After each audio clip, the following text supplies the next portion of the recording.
Ya wajar Malaysia makmur karena negaranya kecil. Udah gitu rakyatnya sedikit. Lah Indonesia luas banget. Kak, Hah? ini Iya, yang mana RM1 Kak? itu 4.000. 4.000? 4.000 lebih itu.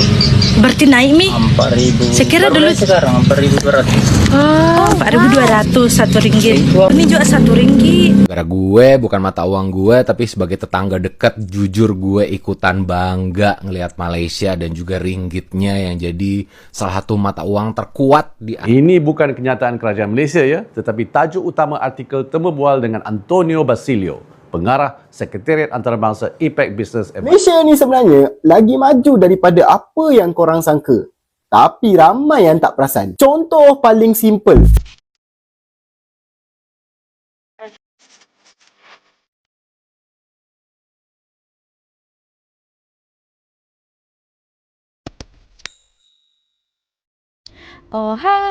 Halo, hai semuanya. Apa kabar teman-teman? Jumpa lagi bersama Sari di channel ini. Sari doakan dimanapun kalian berada, tetap diberikan kesehatan, dimurahkan rezekinya, dan dipermudahkan segala urusannya ya. Amin. Oke, nah di video kali ini ada banyak juga video yang akan kita reactionkan, terutamanya pasal juga ringgit mengukuh ya, apa keuntungannya juga nanti. Dan ada juga kakak ini mau membahas inilah salah mindsetnya orang Indonesia yang selalu berpikiran disebabkan negara Malaysia ini kecil, jadi senang untuk diurus gitu ya. Sebabkan negara Indonesia besar, jadi susah untuk diurus dan susah untuk majunya, katanya gitu. Oke, so di video kali ini kita akan bahas, so pastikan tontonnya sampai akhir ya. Langsung saja, cium. Ya wajar Malaysia makmur karena negaranya kecil. Udah gitu rakyatnya sedikit. Lah Indonesia luas banget, rakyatnya banyak banget. Menurut aku ya, sebagai seorang manusia, ini adalah salah satu faktor kenapa Indonesia tidak maju, adalah mindset kita, Dik. Mindset kita yang kebanyakan is like pasrah. Oh, ya sudahlah, mungkin ini dah nasib. Pasrah. Ya pastilah, Indonesia kan penduduknya banyak, luas. Pasrah. Kita tidak berusaha, pasrah. Sampai kapanpun kalau mindset kita sudah pasrah, 7 turunan pun Indonesia tidak akan mengalami kemajuan. Kita beri contoh aja negara China. Negara China penduduknya banyak kan? Negaranya pun sangat-sangat luas. Kenapa di sana boleh maju? Sebab pemimpin dan rakyatnya bekerja sama. Pemimpin dan rakyatnya saling bahu-membahu. Dalam artian begini, apakah bapak dari suatu negara, contoh negara Cina, itu tidak ada anak-anaknya yang tidak baik dalam artian tidak ikut aturan-aturan? Ada. Tapi di sini dia disekat dengan aturan yang tegas. Korupsi hukumnya apa di sana? Oke, nah kalau membahas pasal besar wilayah, kecil wilayah ya, banyak selalu orang Indonesia katanya, Malaysia kan kecil, senang mengaturnya. Indonesia kan besar, susah mengaturnya karena ramai orangnya. Bukan soal besarnya dan kecilnya, ramai pun orangnya, tapi ramai juga yang mengurusnya kan. Lebih banyak sebenarnya di dalam pemerintahan sana, tapi bukan kualitinya, tapi kuantitinya ya. Sedikit pun tapi betul-betul bagus ya, kurang korupsi. Kalau di sana banyak yang mengurus sebenarnya, bukan sedikit ya, karena disesuaikan juga dengan jumlah dan besar wilayahnya. Banyak juga yang mengurus. Jadi tak boleh dibandingkan juga lah ya. Bukan semua negara di dunia ini pun yang besar-besar macam China pun dulunya miskin kan. Sekarang kita tengok ya, dia pun pemegang kuasa dunia terbesar juga setelah Amerika. Padahal mereka negara yang besar juga, tapi quality yang memimpin itu yang bagusnya kan. Kalau kita di sana ya macam itulah. Oke teman-teman, nah ini kembali lagi sekarang ini ya, ringgit lagi tengah menjadi pembahasan ya. Nah ringgit naik, apa keuntungannya dan apa kerugiannya nanti kita akan bahas ya. Saya pun sebagai orang Indonesia yang tinggal di Malaysia ini pun sangat bangga juga terhadap lonjakan ekonomi Malaysia ini cepat sangat meningkatkan dalam 1 tahun kebelakangan ini.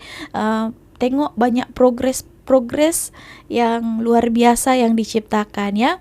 Oke teman-teman, kita tonton beberapa video ini. Orang Indonesia yang lainnya ternyata mereka juga merasakan hal yang sama karena katanya tetangga kan. Oke, so jom kita tonton. Dikasih kak. Pulang kampung. Ini yang mana 1 ringgit kak? Itu 1 ringgit. Masya Allah, kenapa baru sekali? Kayak tidak bisa dirobeki. Tidak bisa, tidak sampai di sini. Ajar kak dulu kak. Guys, ini 1 ringgit berarti 3.000 rupiah. 4.000. 4.000 lebih itu. berarti naik mi. 4.000. Saya kira dulu Sekarang 4.200. Oh, 4.200 1 ringgit. Ini juga 1 ringgit. Kalau ini 50. 50 ringgit itu berapa? Kalau itu kali 4 200 lebih. Berapa? 200 lebih. 200 lebih? Masya Allah. Satu lembar juga. Cuma kalau ditukar di sini murah. Oh murah. Kalau ditukar di sini. Terus ditukar di mana biar mahal? Ya, kalau jual di sini. Oh Paling begitu. kalau di sini ditukar 180 mungkin. Oh, kalau ini berapa? 20. 20 ringgit berapa? Kali 4 saja itu. Kali 4 berapa? Nih guys. Wah, Datuk 8, 16, 160. 160. Masya Allah. Sumpah nak, kayak tidak bisa dia dirobek loh, beda uang Indonesia.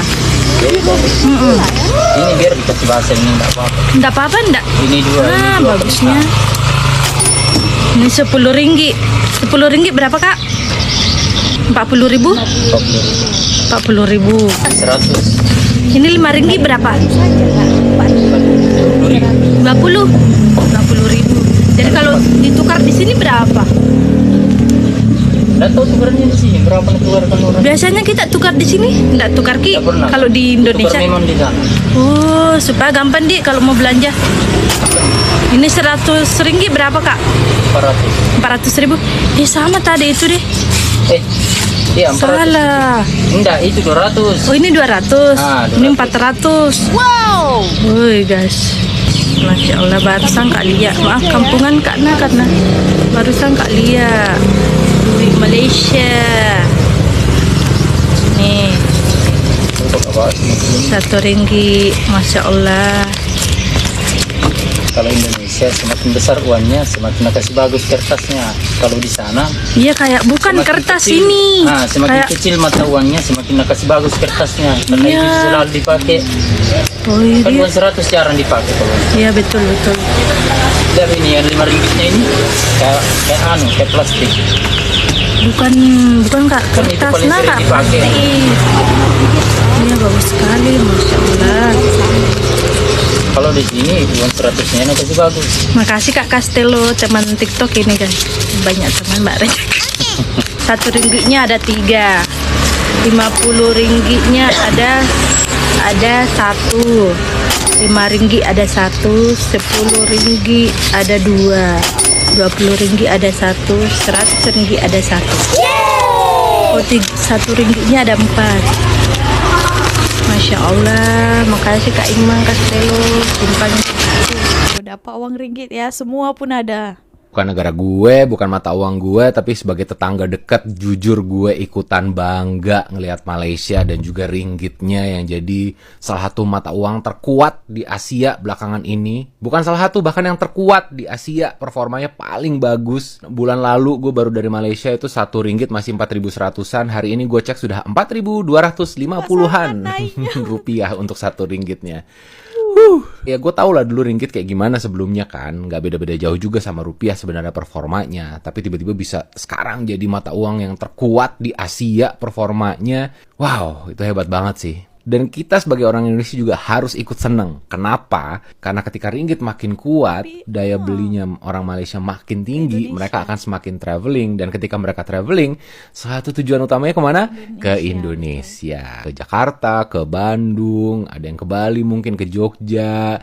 Jadi kalau ada teman-teman dari Malaysia yang nonton video ini, jom pergi bercuti kat Indonesia, ya kan? Ini kan udah mendekati bulan puasa juga kan. Biasanya kalau udah deket-deket bulan puasa, emang banyak teman-teman Malaysia yang datang untuk belanja baju raya. Semoga dengan menguatnya ringgit ini semakin banyak lagi teman-teman dari negeri jiran yang datang ke Indonesia.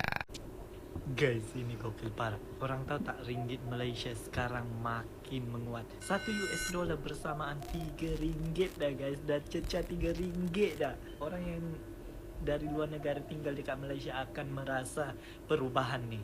Orang lokal yang nak ke luar negara pun akan merasa. Tapi kalau orang lokal yang memang dalam Malaysia memang tak akan rasa perubahan nih. Korang tengok 1 USD telah mencecah 3 ringgit 93 sen kan. Dan kalau korang tengok draft ni memang USD tengah melemah. Apa nasib rupiah Indonesia? Well, 1 ringgit telah mencecah 4,261 rupiah Indonesia. Hebat gila ringgit Malaysia sekarang. Saya pun jadi respect. Teman-teman, nah itu ya, ada pro dan kontranya juga terhadap ringgit naik ini. Kalau ringgit naik, sebenarnya kerugiannya juga ada di Indonesia ya. Apalagi kalau orang nanti mau melancong ke Malaysia itu rasa tukarnya sikit sangat, tapi terpaksa mereka juga mau datang juga kan. Jadi ya mereka rasa mahal lah semuanya. Saya ada tengok kan beberapa video orang Indonesia katanya semuanya mahal di Malaysia. Sebenarnya bukan Malaysia yang mahal, ya ringgitnya menguatkan, rupiah melemah. Tapi keuntungannya ada juga di Indonesia disebabkan Malaysia tengok boleh ditukar banyak kan, uang ringgit ke rupiah berjuta-juta kan, boleh auto kaya di sana. So minat orang Malaysia itu mau melancong ke Indonesia itu bertambah. Jadi ya banyaklah orang mau travel pergi sana kan. Kalau pergi Thailand juga banyak juga kan. Minat travel itu makin meningkat karena tukar ringgit itu lebih banyak dapatnya untuk negara-negara yang mata uangnya itu rendah ya. Tapi karena banyak orang yang mengatakan kan performanya itu sangat cepat sekali ya, tak disangka-sangka sebenarnya 4.000 tahu. Bukan 4.000 lagi sekarang, 4.250 katanya. Takut-takut kan, terkejut bulan depan sudah 5 ringgit. 5 ringgit pula, 1 ringgit bersamaan dengan 5.000 rupiah. Akankah itu terjadi? Wow sekali ya, habislah ya. Bukan destinasi murah lagi ke Malaysia sebenarnya. Oke, tapi ya lebih murah lah untuk orang Indonesia dibandingkan negara lain. Gitu. Oke teman-teman, ikutan bangga ya. Ya banggalah, apalagi saya ini yang tinggal di Malaysia ini. Saya pun merasakan sangat bangga juga. Ekonomi meningkat, menguat ya. Ringgit naik. Nah, performa yang sangat luar biasa. Oke teman-teman, kita tonton lagi beberapa video yang lainnya. Jom. Ada sesuatu yang sedang berlaku dekat pasaran saham Indonesia. Kalau korang perasan, saham Indonesia sekarang ni sedang jatuh dengan keadaan yang agak teruk. Pada 28 Januari 2026, indeks harga saham gabungan ataupun IHSG dibuka turun hampir 7% berikutan tekanan jualan lepas MSCI umum freeze perubahan indeks dia kerana masalah free float dan juga struktur pemilikan yang kurang telus. Jadi MSCI ni apa? Dia adalah sebuah syarikat global yang actually dia binalah indeks pasaran saham untuk dijadikan rujukan pelabur institusi seluruh dunia. Nama penuh dia Morgan Stanley Capital International. Jadi bila kita dengar istilah macam MSCI Emerging Markets Index ataupun MSCI World, itu adalah indeks yang MSCI urus dan juga kemas kini. Okey, berbalik kepada isu ni kenapa pasaran saham Indonesia sekarang ni jatuh? Cerita dia begini. MSCI ni dia nampak banyak syarikat besar dekat Indonesia ni dikawal rapat oleh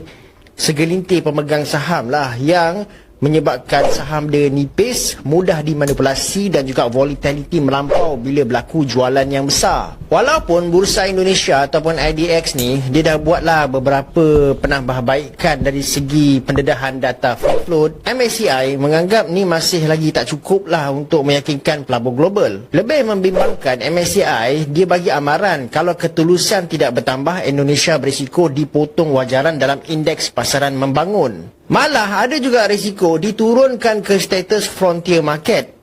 Frontier market ni apa benda guys? Dia adalah satu keadaan di mana dana global besar ni tidak dibenarkan lagi melabur kerana mandat diorang ni hanya untuk emerging ataupun developed market. Kalaulah betul-betul downgrade MSCI ni berlaku, aliran keluar modal boleh mencecah puluhan trilion rupiah sebab dana pasif terpaksa jual pegangan mereka. Sebab itulah kalau kita tengok indeks Jakarta ni, dia jatuh mendadak, terutamanya saham bank milik kerajaan dan juga syarikat konglomerat besar. Dan isu ni menjadi satu peringatan keras, iaitu pasaran saham tak boleh bergantung kepada saiz ekonomi. Malaysia lebih baik daripada Singapura? Ini bukan kenyataan kerajaan Malaysia ya, tetapi tajuk utama artikel Temu Bual dengan Antonio Basilio, pengarah Sekretariat Antarabangsa APEC Business Advisory Council ataupun ABAC. Ini sebuah badan yang mewakili pemimpin perniagaan dari rantau Asia Pasifik. Beliau tidak mengatakan Malaysia lebih baik daripada Singapura dalam semua aspek. Apa yang beliau tekankan ialah sesuatu yang lebih penting, kekuatan Malaysia sebagai sebuah ekonomi yang seimbang. Dari sudut pandang pelabur global, inilah sebab mengapa Malaysia semakin menonjol. Pertama, kestabilan makroekonomi. Kedua, dasar dan peraturan yang konsisten. Ketiga, infrastruktur yang kukuh serta insentif pelaburan yang menarik. Inilah perkara yang paling dihargai oleh pelabur jangka panjang. Singapura memang dikenali sebagai hub kewangan global. Malaysia pula semakin dilihat sebagai pengkalan operasi serantau dengan kekuatan dalam pembuatan, perkhidmatan, hubungan perdagangan dan kos yang lebih kompetitif. Jadi ini bukan soal persaingan, ini soal peranan yang berbeza dalam ASEAN. Temu bual ini juga menekankan satu cabaran yang nyata, kekurangan bakat berkemahiran tinggi dan teknikal. Dan ini sangat penting kerana daya saing masa depan tidak hanya bergantung kepada insentif tetapi kepada kemahiran, pendidikan dan ketersediaan tenaga kerja. Kesimpulannya mudah. Dalam dunia yang semakin tidak menentu, pelabur mencari ekonomi yang stabil, boleh dijangka, saling berhubung dan mudah menyesuaikan diri. Di situlah terletaknya daya tarikan Malaysia hari ini, pada keseimbangan. Malaysia ni sebenarnya lagi maju daripada apa yang korang sangka. Tapi ramai yang tak perasan. Contoh paling simple, kita negara pertama yang perkenalkan MyKad Pintar dan juga pasport biometrik. Negara lain, semua ikut kita. Sensor parking yang tunjuk mana parking kosong tu, Malaysia dah lama guna. Belum campur lagi sistem perbankan negara kita sendiri. Macam FPX, MyDebit, Maps. Tak bergantung pun dekat negara luar. Waktu banjir baru-baru ni pun, kita ada Prime, sistem yang pastikan kawasan banjir still ada internet dan coverage. Kalau nak call lah. Negara lain tak banyak ada benda ni. Dan sekarang, ada satu lagi teknologi yang Malaysia tengah buat untuk mudahkan hidup rakyat, iaitu My Digital ID. Kau pernah dengar tak? Dulu nak buat urusan kerajaan, kena ada 20 password tau. Itu sekurang-kurangnya lah. Yelah, immigration lain, JPJ lain, My Sejahtera lain. Penat. Sekarang, satu password je, My Digital ID, masuk satu app, boleh akses semua urusan kerajaan. Rekod pun disimpan secara bersepadu. Tak payah nak register banyak kali lah, nak isi borang banyak kali lah. Tak payah nak download 7-8 apps kerajaan dah. Tapi ada pula geng teori konspirasi ni yang kata My Digital ID ni ada chip untuk trace kita. My Digital ID tu kan app. Kita download dari Play Store ataupun App Store. Aplikasi digital. Mana ada chip boleh masuk dalam badan?